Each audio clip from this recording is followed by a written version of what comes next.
Shepherd, they're the crew, covering all elite wrestling, bringing you the news. It's Sunday Night Raw, gonna rock your world. Tune into the podcast, let the chaos unfurl. The energy's electric, the passion's on fire. Kicking out podcast, take it higher and higher. What's going on, KOP Nation? It's Sunday night. It is January 12th, 2025. Brand new episode of the Kicking Out Podcast, streaming live on the Kicking Out Podcast Facebook page, YouTube channel, and Twitch channel. Hit that like button, hit that follow button, that subscribe button, hit that notification bell on YouTube. And if you're listening on your favorite podcast platform, give us not only that 5-star rating, but make sure you're following us or subscribed on there as well. I'm Tanner Lee, co-host. Austin Shepard, the KLP Predictions champion, is back on the pod. Just a two-man show tonight, no Paul. Just two-man show. I mean, had to miss last week. Had a little thing going out on the West Coast, but I'm back. And actually, I watched quite a bit of wrestling this week, which was kind of nice. I was going to ask you if you're all caught up, because I know you had a lot to catch up from being on the West Coast. I had a lot to catch up. I did not catch up a lot on the New Japan shows. I just very, very little bit. I started watching both of them, got distracted, fell asleep, whatever you want to call it. But when I got back to the lovely state of Indiana, I was actually able to catch the first Monday Night Raw on Netflix. Yep. I caught some NXT with The Rock the following night called New Year's Evil. And then obviously I did watch the full show of Dynamite on Wednesday. So I felt like I watched a lot of wrestling so far this week. Yeah, you sure have. You sure definitely have. I see we got Majin in the chat. We got Steffi in the chat. We got Brandon J in the chat. How's everybody doing tonight? The New Japan or the Japan shows. I did not watch Wrestle Kingdom, but I did order Wrestle Dynasty, in which Paul and I kind of talked about that last week. If you do get a chance to watch it, Shep, I would recommend doing so because I think you're going to love it. I'm a New Japan member, so Yep. It's there. I just got to find the time. Yep. Gabe Kidd, Kenny Omega. I can't say enough about that match. It was stupid. Just stupid. Which you knew was going to be with Kenny's return match, but Gabe Kidd's a stud. It got to, when it gets recognition on Busted Open when Bully Ray. Yeah. And Bully Ray puts over a New Japan wrestler and an AEW wrestler. Not that he is biased by any mean, but he went out of his way to put that match over. It's got to be pretty special. Yeah, it was really good. And another match I really enjoyed on that card, they all were good, but David Finlay and Brody King I thought was a really fun match as well. Which I texted you guys that, I think, if I remember correctly. So I think you did, but I was drunk. Yep. No, you should be. You should be a nice vacation with your friends and wife out there. So be disappointed if you weren't. Those guys are bad influences on me. Or are you a bad influence on them? No. I mean, they get out there away from their kids and they're just like, let's have double transfusions. I'm like, okay. Isn't that what you're supposed to do though? Yeah. Hey, here's a funny story. This is great. We're from the Midwest, obviously, and our cocktail beverages and beers are a little bit less expensive out here. And the first morning we were there, I was there with one of my good buddies. He's my insurance agent, actually. He's the boss of the insurance agency, and I said, "Hey, let's have some transfusions." I said, "Let's get a double transfusion and go to the first tee. This is the first day of the tournament." And he's like, "All right." He goes, "You know what? I'm buying." I said, "Okay." And so we got 2 double Tito transfusions, and the guy goes, "That'll be $65." They were $32.50 a pop. Oh my God! I'm just like, wow, welcome to California, man. Yep. Normally that drink's like $8 here, maybe 9. Oh man. But yeah.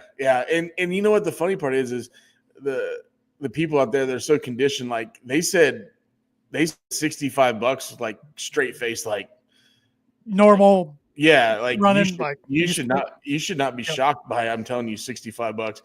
And then so we get to playing in the golf tournament. We played fairly well. And one of the guys in the tournament is a beer drinker.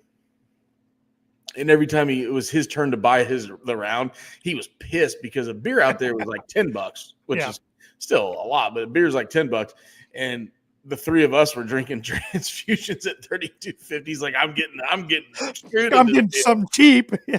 Yeah, he ended up winning his division, so he still made money, so he's fine. Yeah. He's fine.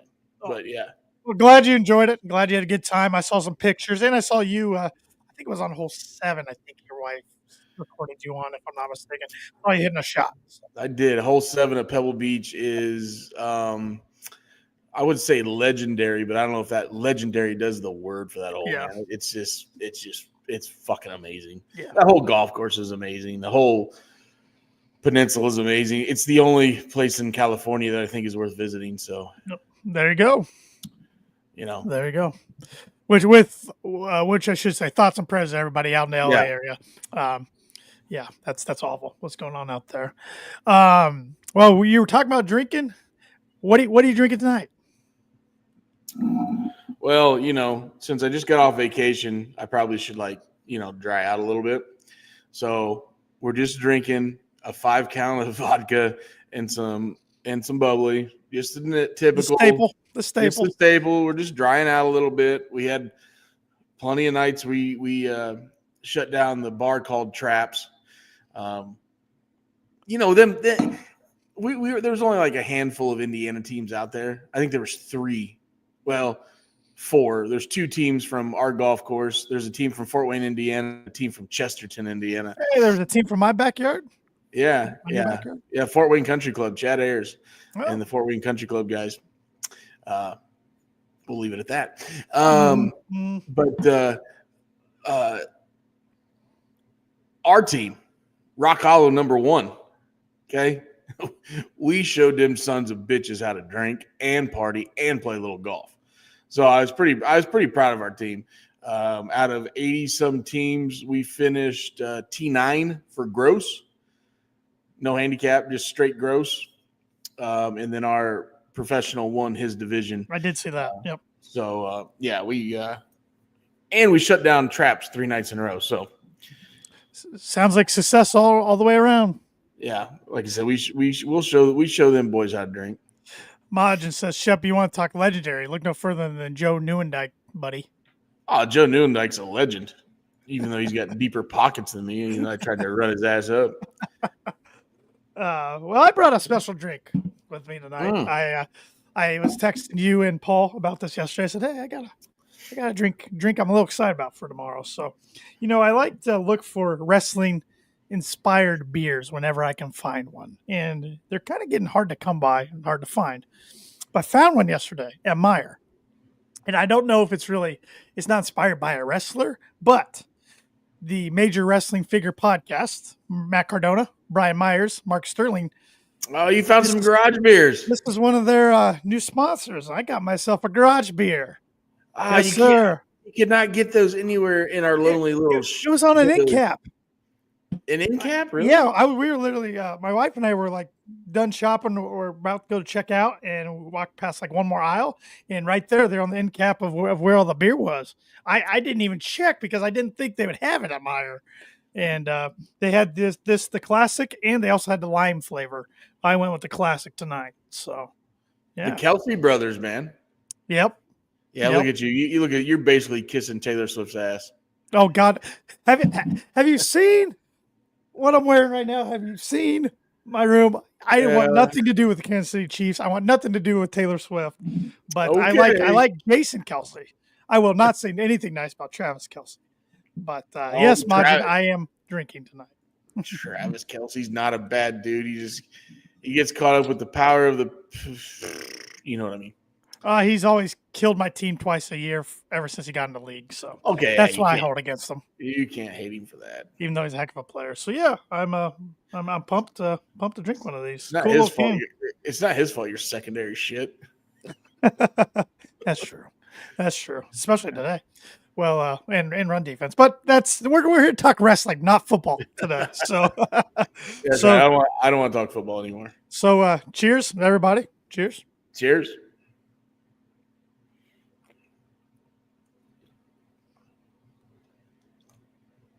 That's a lot smoother than I thought it was going to be.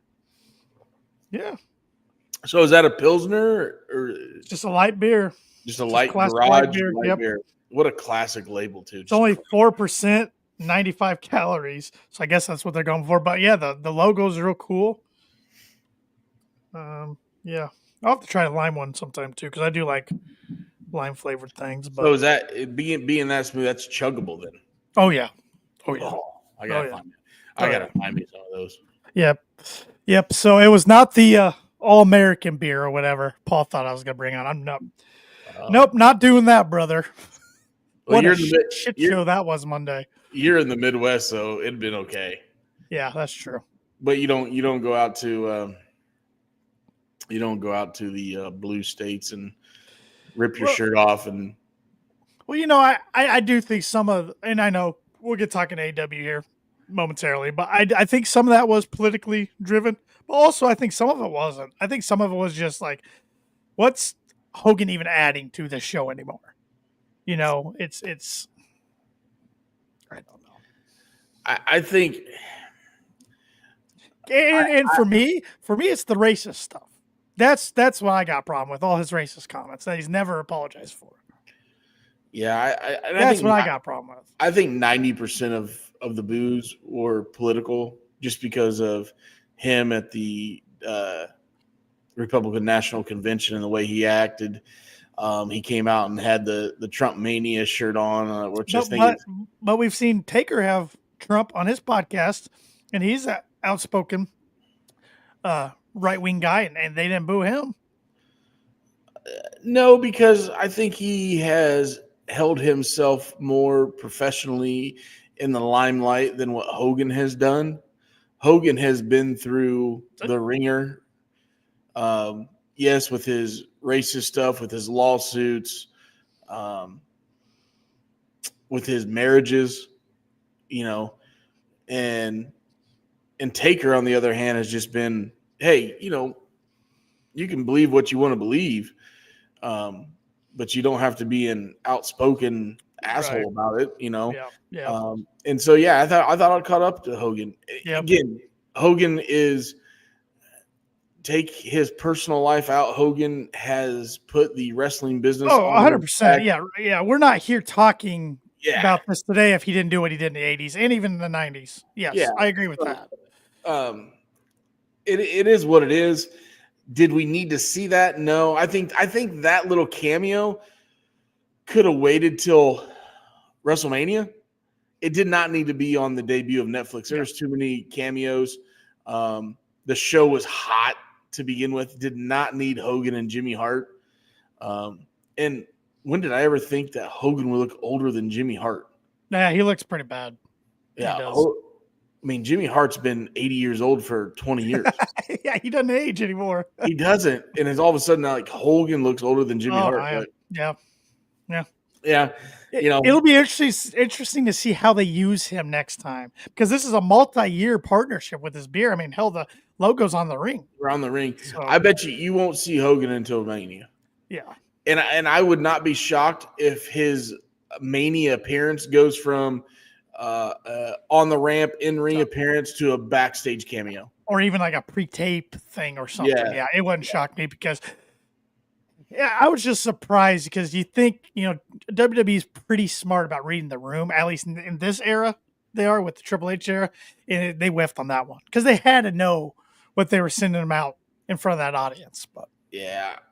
Again, I think that show was hot enough they didn't even need him. They could have skipped that and been fine. I agree, Majin. I was watching, and because I did tune into the whole thing Monday night, because I wanted to see the presentation and everything. And yeah, they're shouting out all these celebrities, and they shout out Topanga, but Eric, the guy who plays Eric Matthews, is right next to her. No mention at all. Yeah. Topanga, man. Come on. You raise your hand if you didn't have a crush on Topanga back in the day. I don't even care. Majin, did you guys get that shit up in Canada? Did you get Maj is a big Boy Meets World fan. I Is know he? he's commented Okay. on that before on here. So I don't know if they must have had one of them super duper satellites up there to get that show. that was a good show. Good show. It was a great show. Absolutely. But no, my last thoughts on Monday night, since this is we want to get talking AEW here. I mean, it was a weird show. I honestly thought it was weird. The whole Rock stuff still irks me. I mean, I know people are saying he was more the ambassador on this show and not carry storylines, but the whole Rock Cody stuff, that's how you're going to end that whole feud? What?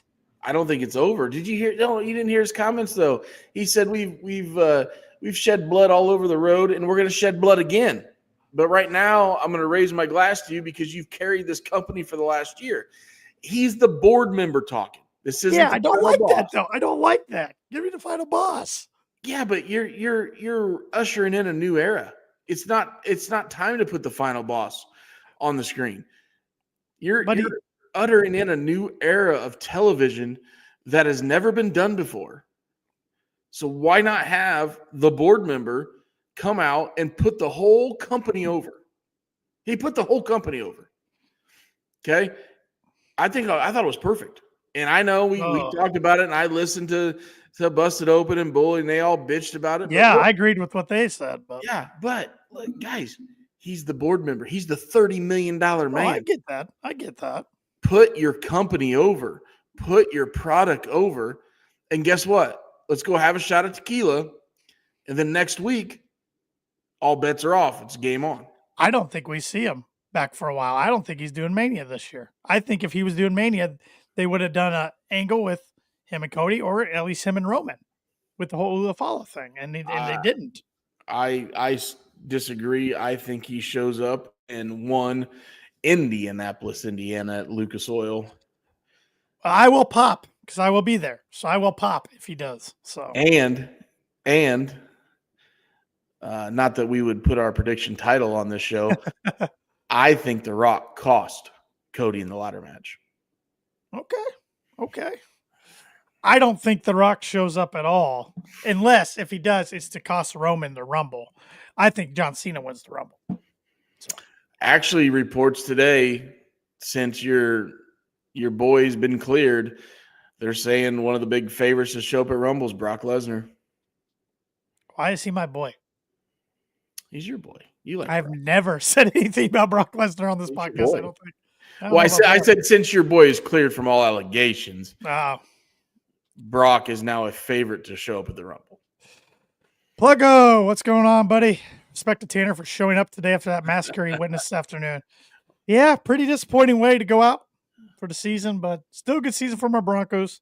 Made the playoffs first time since 2015. So, hey, I was the dumbass that took Broncos plus 7.5. I about did this morning and decided not to. So. I loved the bet after the first opening drive. Oh, sure.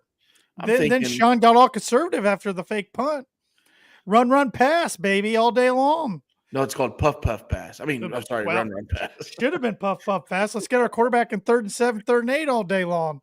Yeah, that sounds like a winning formula. That's okay. At least your quarterback can complete a pass to his wide receivers. That's true. Yeah. Your franchise is in a whole another tailspin. We'll say that for another day.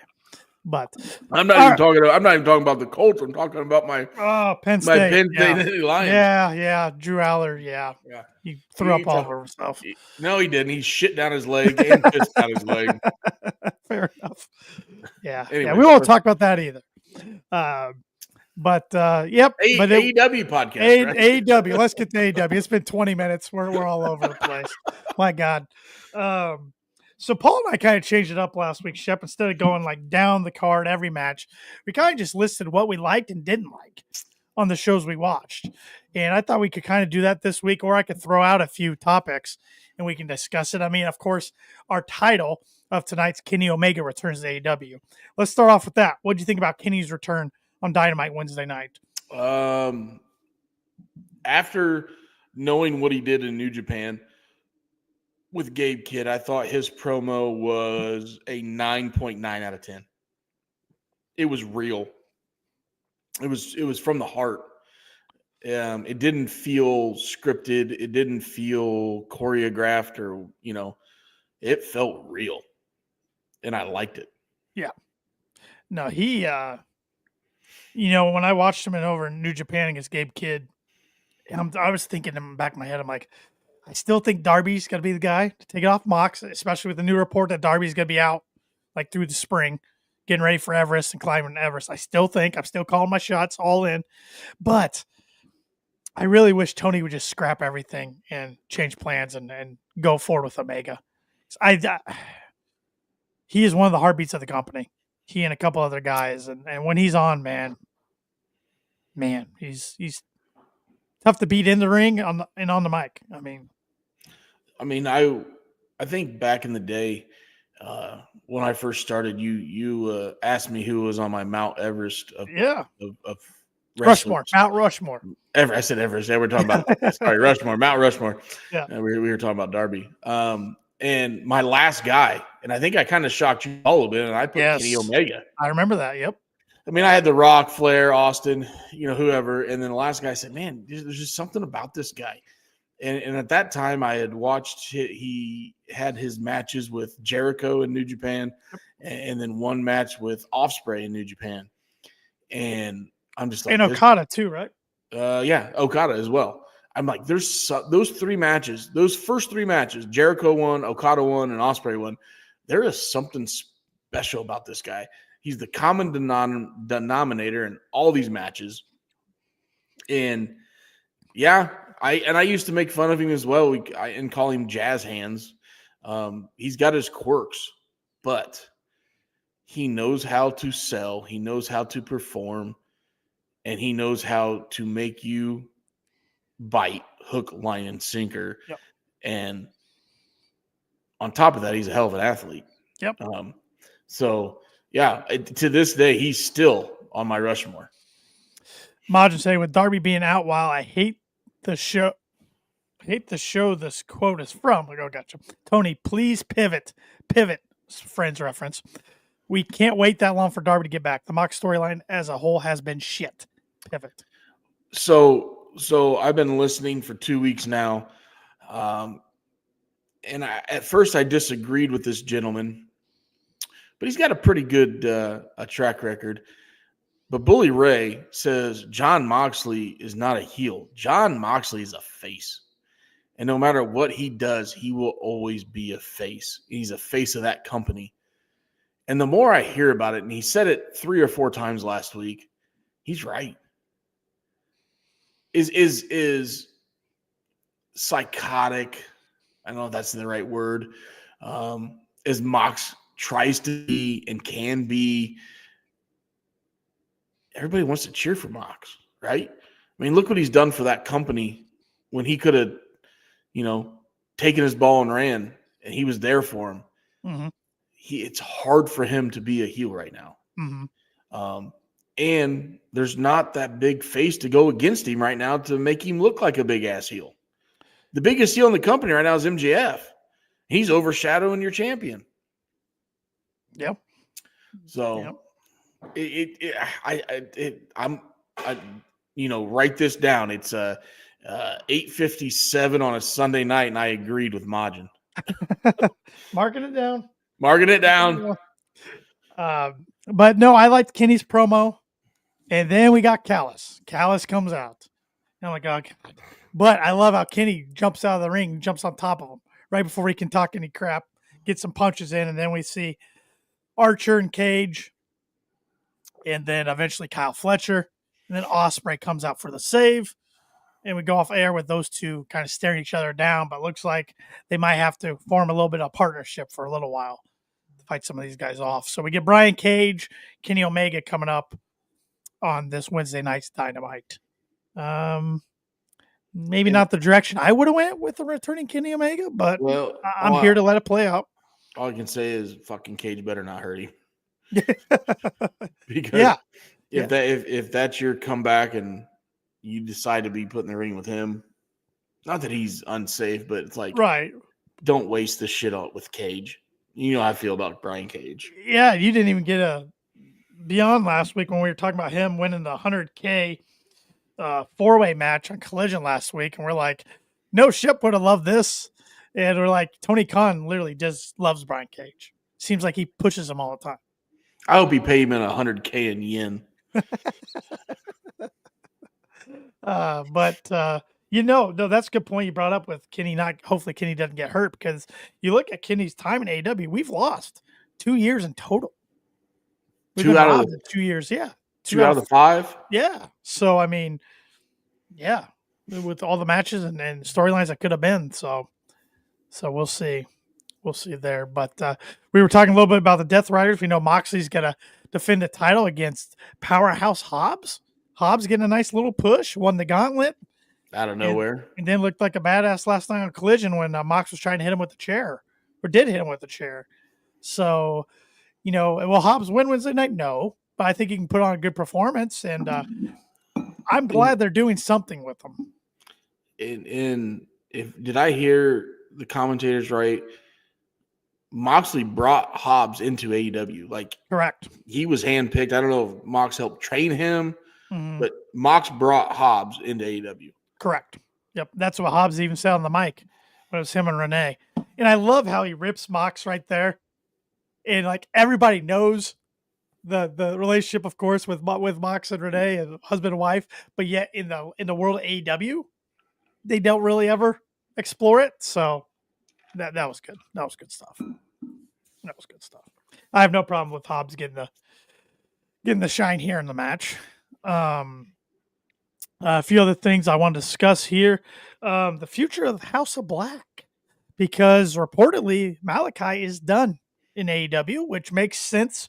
Going back in November, we saw that weird exchange with him and Cole after a match, and we all thought he might be done then, but then he and Brody were in that 4-way ladder match for the tag titles at Full Gear, so we're like, okay, maybe he's not done. Well, he hasn't been on TV since. It's reported that his contract's going to be up, I think, later this month or next month. He's probably WWE bound again. But, they're kind of planting the seeds for this new age House of Black with Brody, Buddy, and Julia. We saw Buddy go against Ospreay Wednesday night. Banger of a match to open the show. Ospreay pretty much said, you don't need those guys. Or something along those lines. Saw Copeland last night go up to Brody King and Julia and give them respect, and pretty much said, take the ball and run with it. So I don't think House of Black's going anywhere. I just think it's going to be a new look, and I think Brody King's going to have a big 25. Yeah, I could see them really, if Malakai's done, I could see Tony really pushing those guys to prove a point. Mm-hmm. Not that those guys don't deserve it. Right.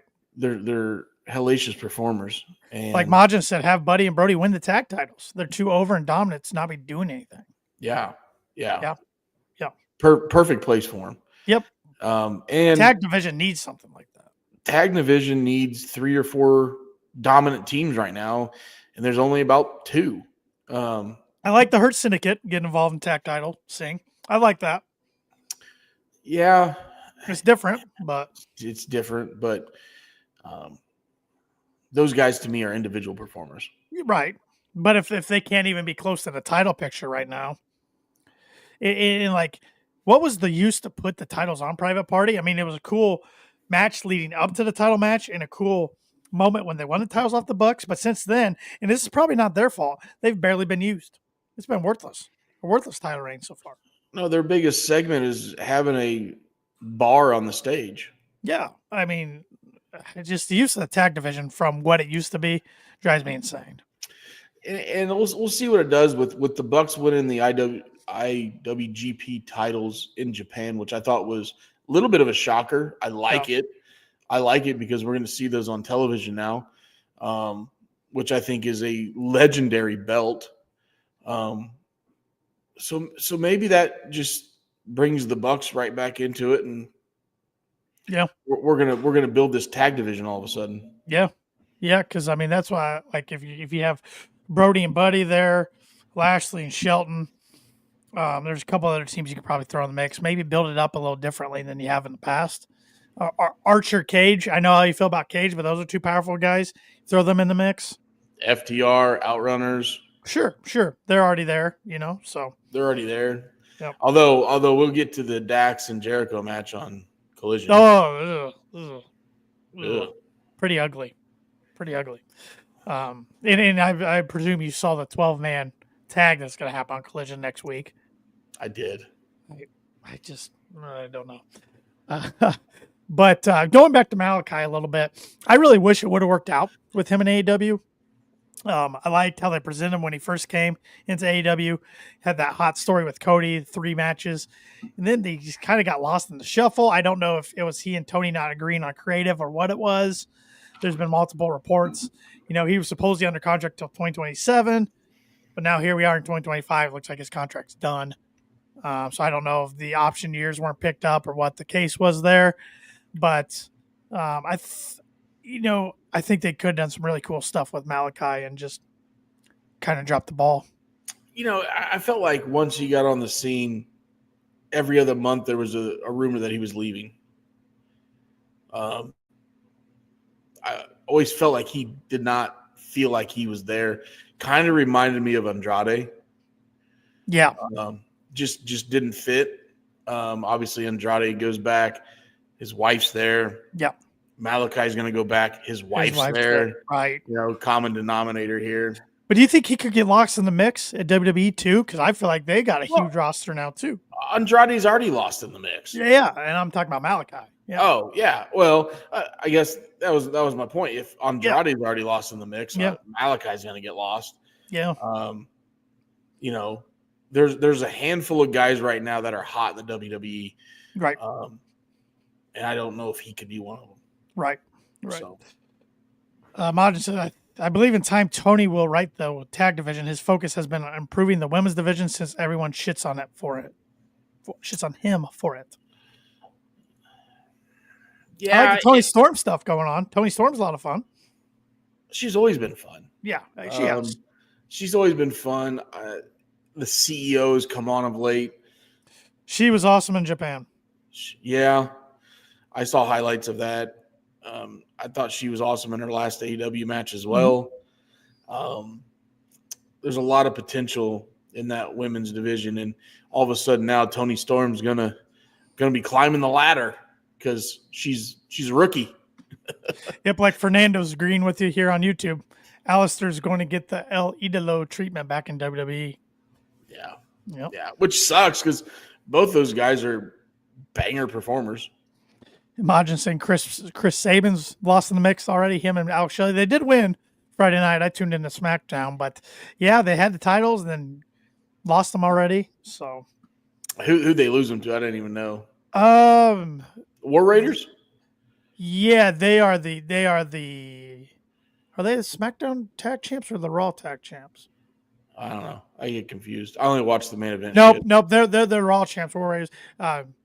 Gargano and Ciampa are the SmackDown champs. Harley Cameron's been doing some good work. Absolutely, she's really entertaining. Yeah. So, Majin, so about that spot in the women's match, I think he's talking about the Statlander, Willow, and Tony Storm match on Wednesday night. The crotch spot that had Excalibur wheezing. He was laughing so hard. I can't believe we've never seen that before. It was different. It caught everybody off guard. I like how they had Statlander win, give her a good win, because you know Tony's going to win that gauntlet this Wednesday night. There's no doubt in my mind she's going to win that gauntlet. And then her and Mariah going to go against each other on February 15th in Australia at Grand Slam. But this Tony Storm storyline is just so fun right now. Her rookie year, got to climb the ranks. Yeah, and then I think once you, yeah, that's a good one. I think once you get her there, does she have the epiphany and come back as timeless Tony Storm? I gave my theory a few weeks ago. I think she is timeless Tony Storm playing the role of the rookie Tony Storm. Yeah. I don't think we've seen the last of timeless Tony Storm. No. I mean, she's such a creative mind, though, to be able to change her character up. And this is 3 characters in a row that's worked for her. So, yep. One other thing I want to get your thoughts on Wednesday night was this segment with Double J, Jeff Jarrett, and MJF. What do you think about that? Oh, well, first, since you weren't on last week, I want to get your opinion on Double J's announcement 2 weeks ago that he wasn't retiring, signed his last talent contract with AEW, and he wants gold, but not just any gold. He wants world gold. So we're talking about 57-year-old Jeff Jarrett going for the world title. I mean, don't put it past Tony Khan to do some crazy shit. But do you feel this is a defense mechanism coming up against the WWE with John Cena going on his final farewell tour? Well, I love Jeff Jarrett. I think he's done good stuff in AEW. I'm a Double J fan. You can't compare him to John Cena. Not even close. And like I said last week, I don't mind him getting gold in AEW, but I don't want it to be a world title. Don't let him get anywhere near the world title at the age of 57. Unless, if he faces Moxley on like a Dynamite for it, I'm okay. But I don't want to see him headline a pay-per-view for the world title. No. So, but I did not see MJF getting his nose into this storyline. But that's what we did on Wednesday night, and it was interesting. It was okay. All of a sudden now, Jarrett is coming across as a face. He came into the company as a heel with Lethal and Satnam Singh and his wife, and he was just one of those asshole heels. And then all of a sudden, here over the last 3 weeks, he's turned into a face. It started with when he was in the Owen Cup, Had that vignette. That was awesome. Awesome. And then all of a sudden now he's going to be a face. And, to have MJF come out and cut him off and cut a heel promo on him just kind of makes him look even bigger of a face. I would like to see this. I would like to see for the next 6 months, Double J have some great matches where he's right there, but could never pull it off. Yeah. Now, whether it's against MJF, whether it's against Daniel Garcia for a belt, whether it's against Mox for a belt, whether he gets a tag team partner and goes against for the tag team champion. Satnam Singh. I said a good partner. I kind of want to, I could see Double J for the next 6 months having a lot of really, really good matches and really, really getting us hooked, but just never getting the 1, 2, 3. How about eventually getting the MJF versus Jarrett?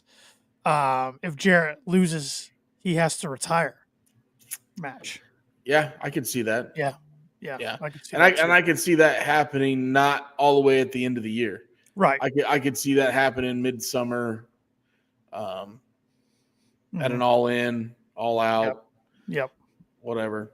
Yep. But it is interesting to see Jarrett all of a sudden really involved in some heavy storylines in AEW right now. Well, you know what? The guy, if you remember correctly, right before he came full-time with AEW, he was doing that new outlaw shit with GCW. The Last Outlaw, and it was good. Yeah. He had a great match with Effie, and actually Effie put him over. Which I remember we talked about, like holy shit, he's going to go there and he's going to elevate Effie, and shit, Effie put him over. Yep. So yeah, we'll give see. Give the guy another 6-7 months. Yeah. And speaking of, after we get done, speaking of GCW, we got to have a little discussion about what's coming up this weekend. Right. Fernando said best case scenario, MJF retires Jeff Jarrett. And I can see that. I could see MJF. I could see Jeff Jarrett putting a guy like MJF over on a retirement match. I know he thinks very highly of MJF. I've heard him on his My World podcast with Conrad Thompson, which is one of my favorite wrestling podcasts. That's how I learned to like Double J a lot. I was so on him his whole career, and then he started this pod, and I'm like, he's a really good storyteller, and it actually seems like a pretty good guy. So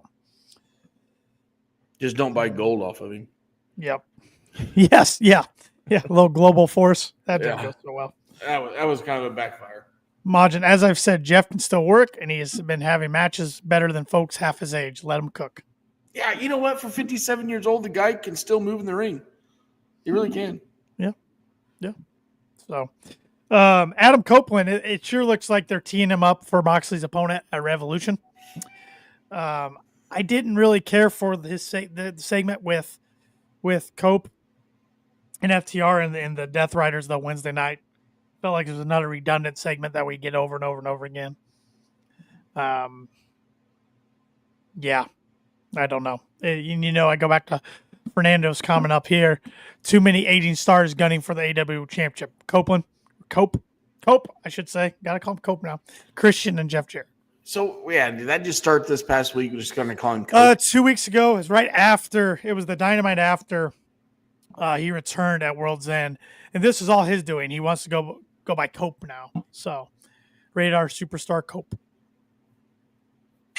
Just when I was getting used to calling him Adam Copeland and not Edge, they throw this on me. So, Just doesn't roll off the tongue. No, it doesn't.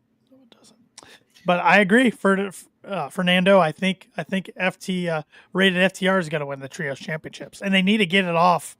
They need to get it off Claudio, Wheeler, and Pac because they've done nothing with them. They don't even carry the belts anymore. No, the trios divisions, the trios titles are crap.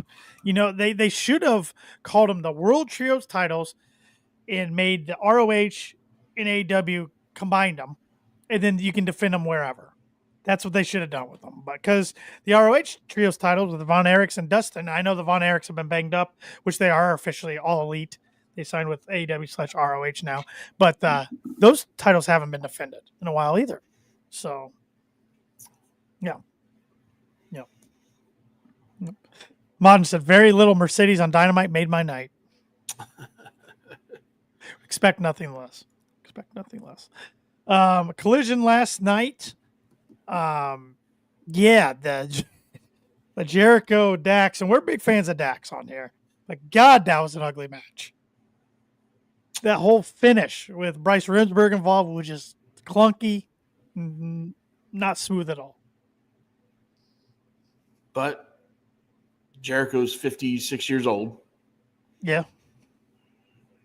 I'm gonna put everybody's gonna say you're a mark for Dax, but I would think with the experience level, Jericho had the lead in that match and kind of fumbled it. Yeah, I knew they weren't gonna have him take the pin 3 weeks in a row. I figured he was gonna beat Dax. And that's what they did. Now we're gonna get a 12-man tag on Collision next week. So you got the Outrunners in rated FTR and Hobbs versus the Learning Tree, Big Bill, Jericho, and Brian Keith, and the Death Riders, Wheeler, Claudio, and Mox. Here's my gripe. Jericho and Mox have hated each other since the start of AEW. Now they're teaming together in a match. The only way I could get on board with this is if that team loses, Mox gets pissed, and they lay waste to the Learning Tree after the match. That's the only way I can get on board with that. Got to. I mean, if not, what are we doing? Makes no sense at all. And this is a Mox-driven story, too. Like, he's behind the creative of this whole thing, this whole Death Riders angle. Yeah, I don't know where it's going. That's the problem. Yes, Fernando, Cope and Big Bill was one of Cope's best matches in AEW. And Big Bill can, and I know, Shep, I know you hate the name, but he's proven he can, when they release him on his own, he can do some stuff. William Morrissey's a good performer. He's a good professional wrestler. Yeah, Fernando's even saying last night was Big Bill's best performance in AEW. No, it wasn't. It was William Morrissey's best performance in AEW. Oh, we're never going to get you on board there, are we? No, you got a better chance of me going on a diet. Me willingly love to say Big Bill. And Majin's still saying pivot to Kenny. Somehow we got to. Yep. And I think it'd be different if Danielson was healthy. Maybe he saves everybody from this, but I don't think you'll see Danielson until Arlington. Texas. Yeah. Which I is agree. that May? I think it's July. Is it? I think always it's July 12th. I think it's July 12th this year. All right. I don't think you see Danielson until July. Yeah. Which I think last year, I think it was in April. Maybe they'll do the same this year, but we should be finding out like the destinations for the rest of the years for the pay-per-views. So we know All In's in Arlington. We know Forbidden Doors in London. But outside of that, we don't know where. All Out, of course, will be in Chicago because Tony won't run it anywhere else. And Double or Nothing, I'm sure will be in Vegas. But as far as like as Dynasty and Wrestle Dream and Full Gear and World's End, we don't know where those are going to be yet. So And Wrestle Dream was always a West Coast. that's been the Washington state of Washington most of the years. So yeah. Maj, even with his wife potentially going back to WWE, yeah, I could see Nikki going back, but I don't think Brie will go back. Oh, I want to say they say Nikki going back just because they gave her a cameo during the Netflix Raw. That was Nikki. Yeah, no, Nikki. Yeah, you're sorry. I'm sorry. I thought you said Brie. Yeah, that was Yeah, that was Nikki. If Brie goes anywhere, it'll be AEW. Yeah. And speaking of that, I love dirt sheets, right? They said the new bodyguard for the CEO could be one Glamazon Beth Phoenix. I read that. I'd rather get involved in the storyline right now and go against Marina. We have not seen Marina Shafir wrestle yet a match since she's been involved with the Death Rider storyline. No, just has the crazy eyes and has the key around her neck. Yeah, and supposedly the briefcase that supposedly has the AEW World title in it, but we've never seen it. So, yeah. Fernando, do you think AJ Lee will return? I thought at one time there was a decent chance she'd be back in WWE after Punk was, but I don't know. Every year that passes, it's less unlikely, I'd say. So, I think it's all up to her. If she wants to, she certainly can. But I don't know. And I saw some house show highlights over the weekend. Punk just looks like he's having a shit ton of fun. He is. He is. I think he's on his best behavior right now. I think he's in line to get a main event at WrestleMania because if Cena doesn't win the Rumble, my other pick is Punk. I think one of those two wins it. So, yeah. Majin, give her something to do. Marina shouldn't just be on the sidelines doing nothing. Yeah. I agree. But AEW is in a good spot, the best spot they've been in a while, as far as health of their roster. I feel like a lot of their heavy hitters that were out, Cope, Adam Cole, Kenny, they're all back. On the women's side, you got Julia Hart back. Jamie Hayter's back. Still missing Sky Blue. She'll be hopefully back a couple months. Saw a picture of Eddie Kingston pop up online last night. He's definitely growing out his beard.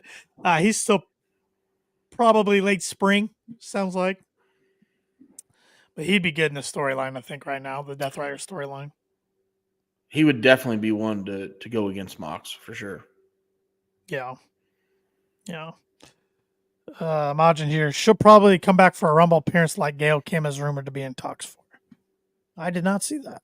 Oh, interesting. God, Gail Kim hadn't been on TNA in 6 years. It's been a while. But she's been running behind the scenes for the ladies on TNA though, hadn't she? I think you're right. I think so.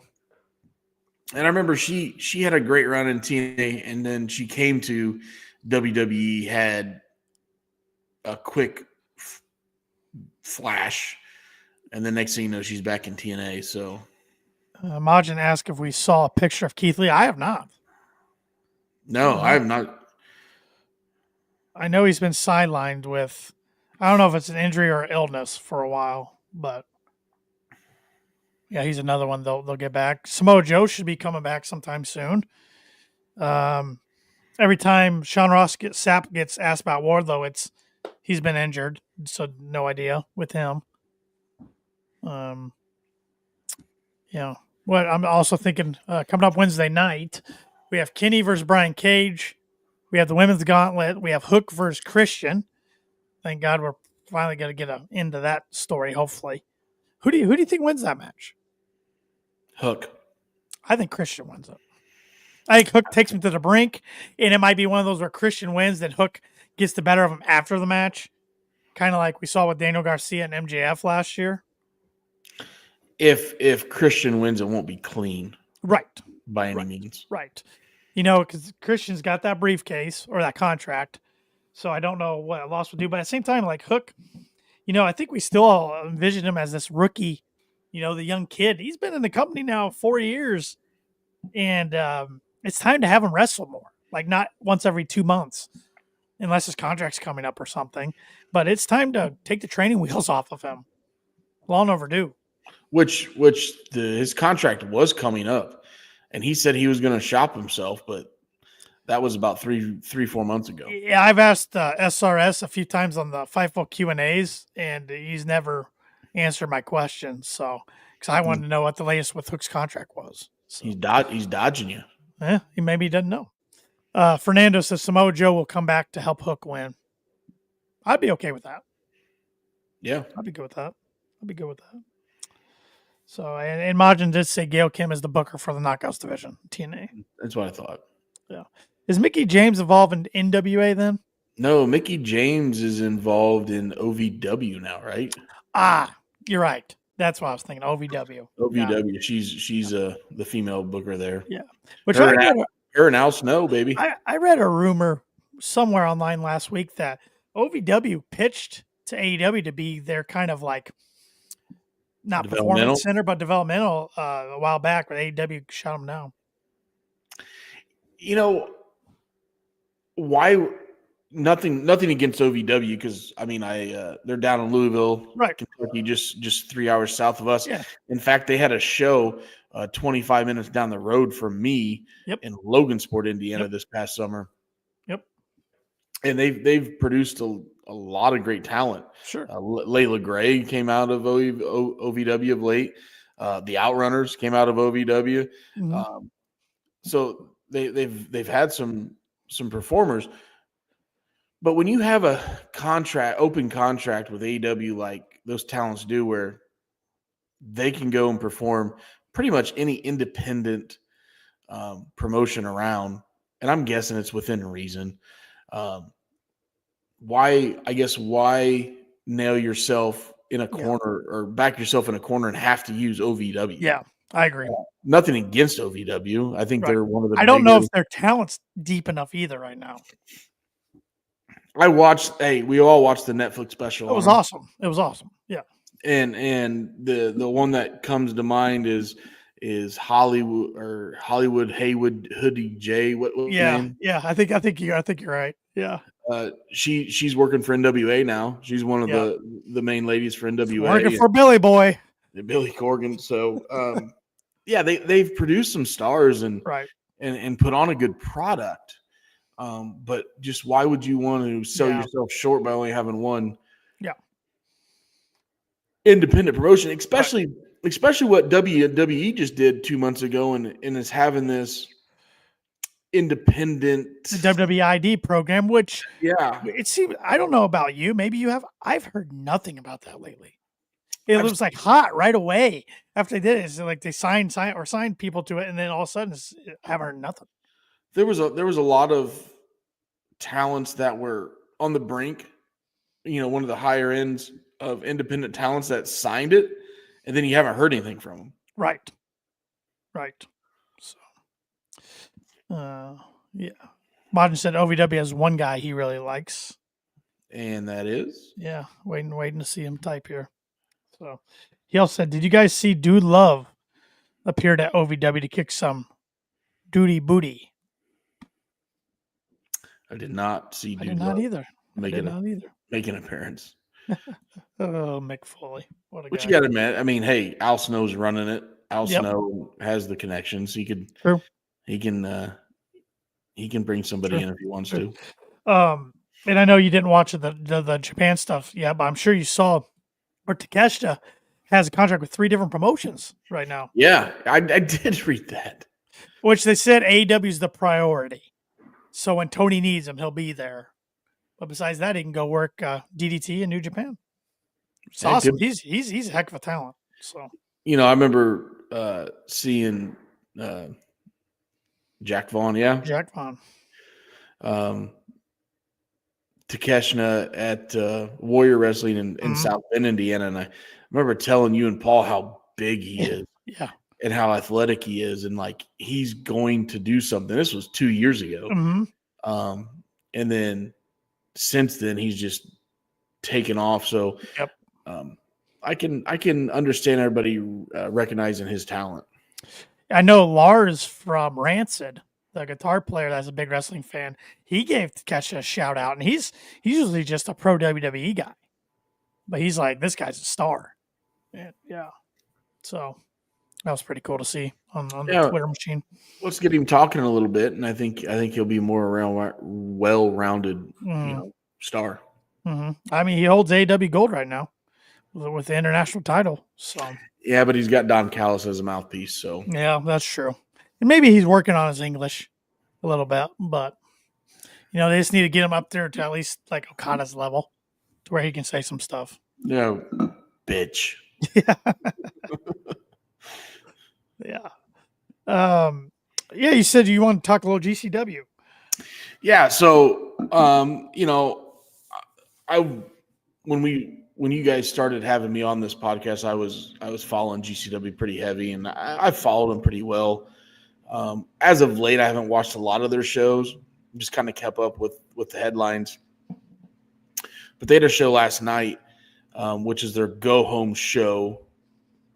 To the Hammerstein Ballroom next Saturday night, which I feel like is their show, their Mania.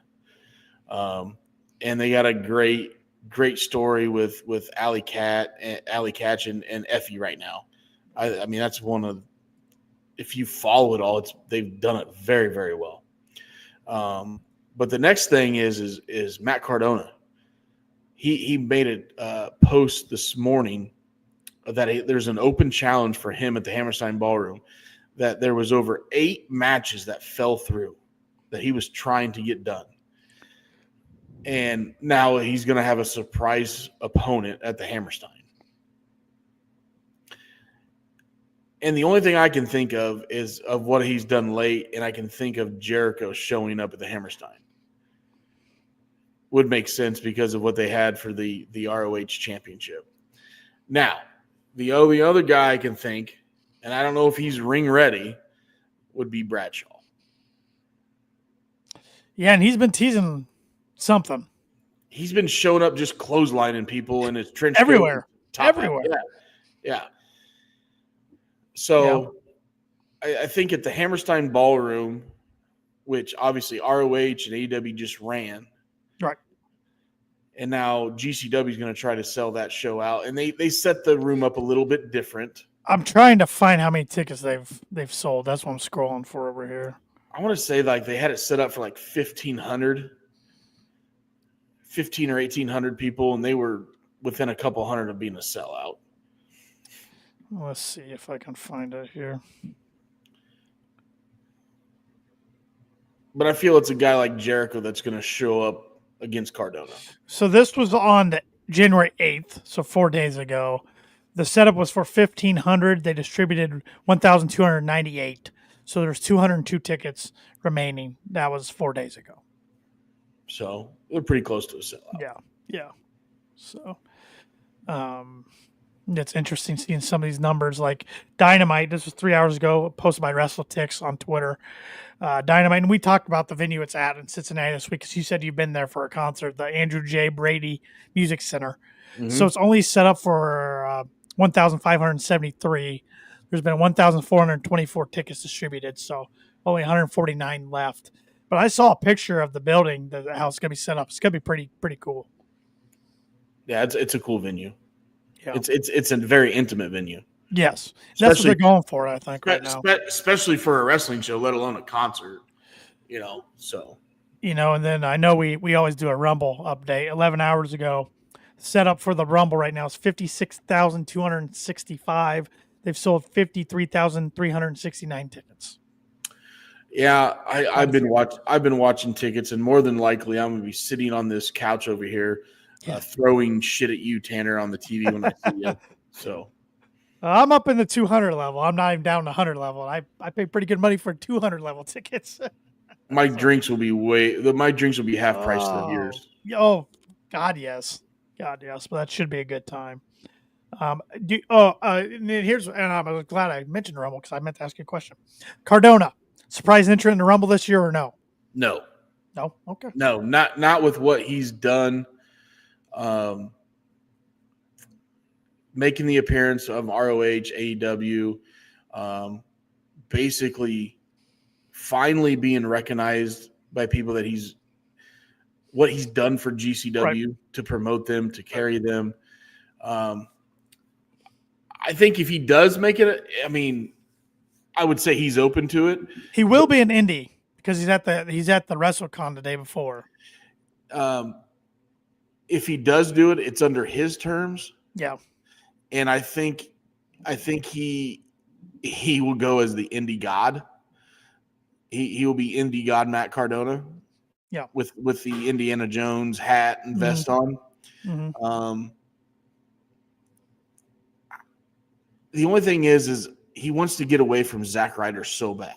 Sure. Like if you watch all of his YouTube stuff, Zack Ryder's dead. Yeah. Zack Ryder's gone. Yep. If he shows up in WWE, there's still some people going to want to do the woo woo, Yeah. Like they're going to want to do the Zack Ryder shit. Yeah. And I don't think he wants that. Now, if Trips writes him a big enough check, he'll do whatever the hell he wants. And it's always a possibility. And coming up here in the next 3 weeks, he's going to tease the shit out of that. Oh, yeah. He's good at that every year. So yeah, it's interesting with the 30-man and women Royal Rumbles and with NXT involved, just don't get as many surprise returns that you used to. No, couple, but not couple, so but they promote NXT, yeah, which they should. It wouldn't shock me on the women's side to see an NXT lady win it, first time ever. It wouldn't shock me. But if I had to pick, I think it's got to be a returning Becky or Charlotte. Well, you saw Becky was supposed to return on Netflix, but she got trumped by The Undertaker. That was the rumor, at least. Yeah. She was backstage ready to go. And Penta got trumped by something. Because Penta's probably debuting tomorrow night. So, which will be interesting to see his presentation. So San Jose, baby. Yep. So, anything else you want to cover, Shep? One thing we didn't talk about is Hangman Adam Page. He's going against Christopher Daniels on Collision next week. Texas Death Match. What is that all about?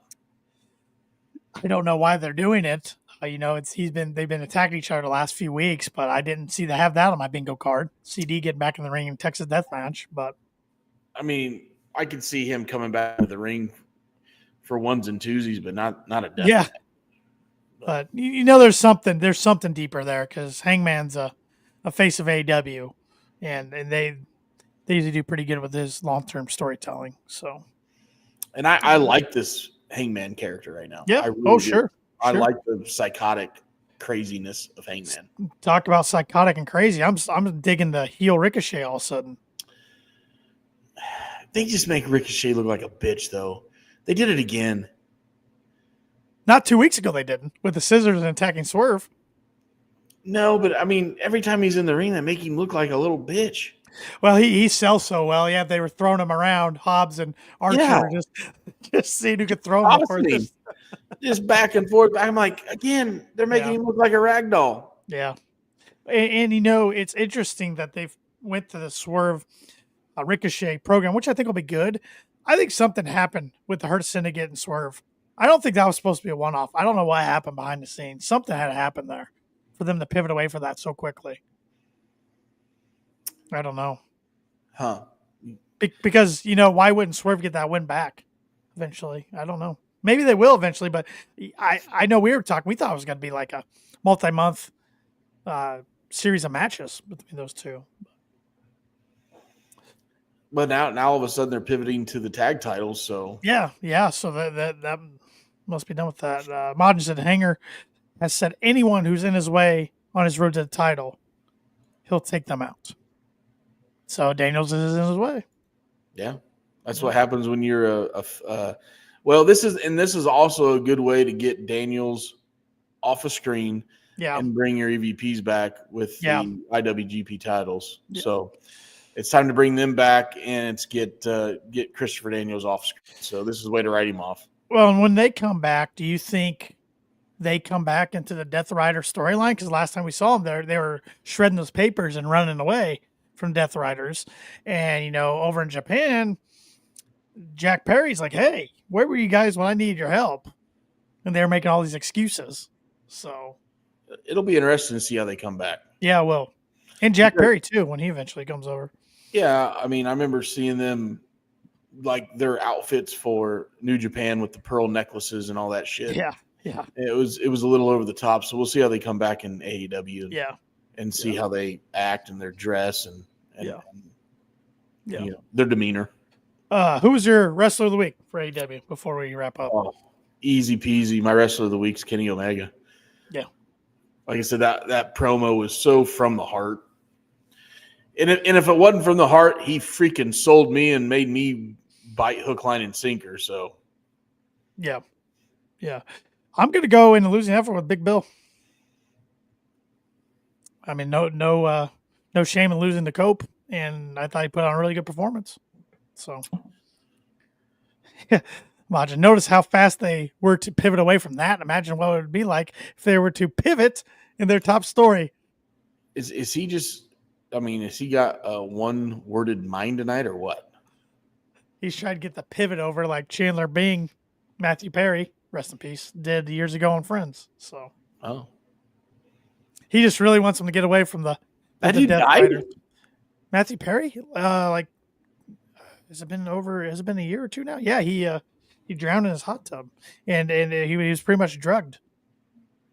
Really? Yeah, they arrested 5 or 6 people in connection with that. Yeah. You watch a lot more television than I do. What the fuck? I was a Friends fan, so I like the show Friends. Yeah. But I didn't know Matthew Perry did. Yeah. Yep.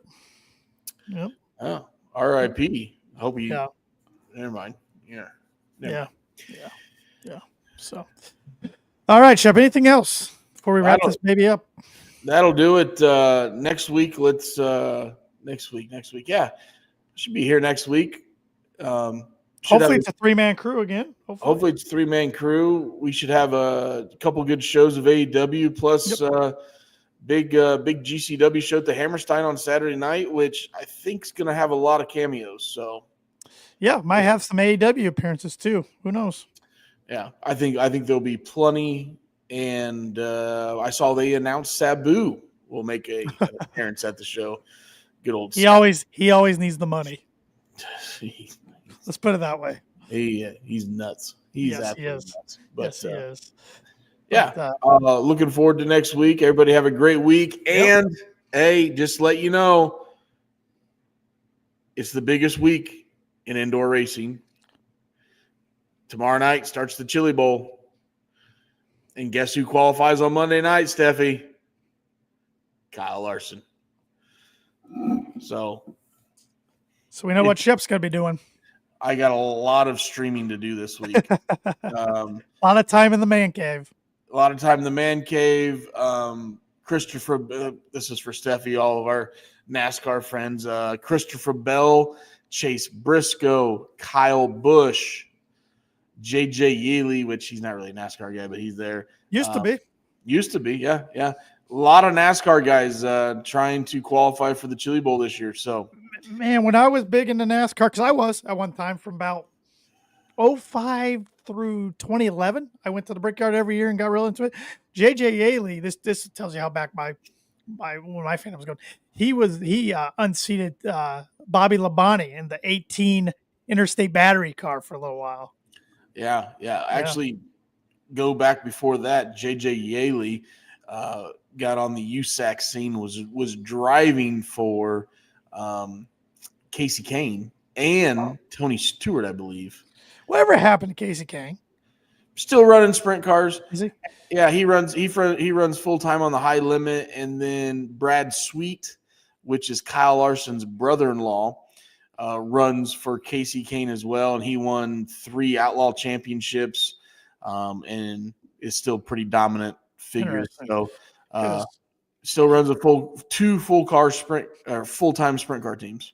I mean, he just went, he went from pretty big star in NASCAR with running Dodge 9, and then he went to Hendricks and did okay. And then he just kind of, I didn't know what happened to him. He just kind of, he had a thing where he gets dehydrated so quickly. Oh, where he can't run a 500-mile race anymore, but get those fire suits and everything. Yeah, he can run a 30-40 lap sprint car race and be fine. So he's adapted to that and does fairly good for well. him. Good for him. Good for him. But big weekend wrestling and obviously a big weekend racing. So good stuff. There's plenty of shit for me to watch. I'm sure my wife will be very, very pleased. Oh yes, she will. Yes, she will. Yes, she will. I was laughing the other night, and I meant to. We'll wrap this up. But I meant to say this when we were talking about Hook. My wife tunes in once in a while, or kind of we'll watch a little, ask some questions, and Hook comes up. She goes, "That kid's still in the company." Because he does look so young. I'm like, yeah, they just don't use him as much as they should. And then she was asking me if anybody's jumped at WWE lately or any WWE guys have come to AEW. I'm like, honestly, I'm waiting for a wave of WWE guys to come to AEW. We've seen WWE guys come to AEW, then go back to WWE. We haven't seen AEW go to WWE and back to AEW yet. There hasn't been enough guys to jump, I guess. Hadn't been enough jump yet, but I would say give it another year or two, maybe. Give it another year or two, and we'll see. Because I mean, Conrad Thompson. I know you don't like to talk about this guy, but Conrad Thompson made a comment that Vinnie Mac is starting to put some things together for his own promotion. He bought a studio and is already acquiring talent. And those are the words of Conrad Thompson, which is pretty in the know. Usually doesn't bullshit. Yeah. So, I mean, obviously the guy has FU money. Goes out and in buys more ways than one. Yeah, goes out and buys a studio, and then all of a sudden it's starting to acquire talent. Yeah, we'll see. We'll see. Yeah. That's if that's a promotion I will not watch if it gets off the ground, though. I am not a Vince McMahon guy at all. So. You're gonna put him in the Billy Corgan category, aren't you? Yep, Bischoff's there. Add another one to the list. So, but on that note, let's wrap up tonight's Kicking Out podcast. Follow us at Kicking Out Pod on all social media platforms. Subscribe and follow wherever you listen to your podcasts at. And if that's Apple Podcasts or Spotify, give us a 5-star rating and review. We really appreciate it. Get the latest Kicking Out merch at kickingOutshop.com. You can get t-shirts, hoodies, mugs. I don't think we have anything else on there right now. Koozies. But you can also we need to get some koozies. We don't have any on there, but we need to get some. Used to be some koozies, didn't there? We used to have all kinds of stuff, stickers. Okay. I kind of pulled some of that back, but you can also go to Pro Wrestling Tees, type in Kicking Out Podcast, and find some of our shirts on there as well. You can follow me on social media at TannerLee92. You can follow the KOP Predictions Champion, Austin Shepard, at TheShep27. And you can follow Paul Zartman, who big timed us tonight, no-showed us, at Paul Zartman87. And with that, we'll be back next Sunday to kick out yet another podcast. Have a great week, everybody.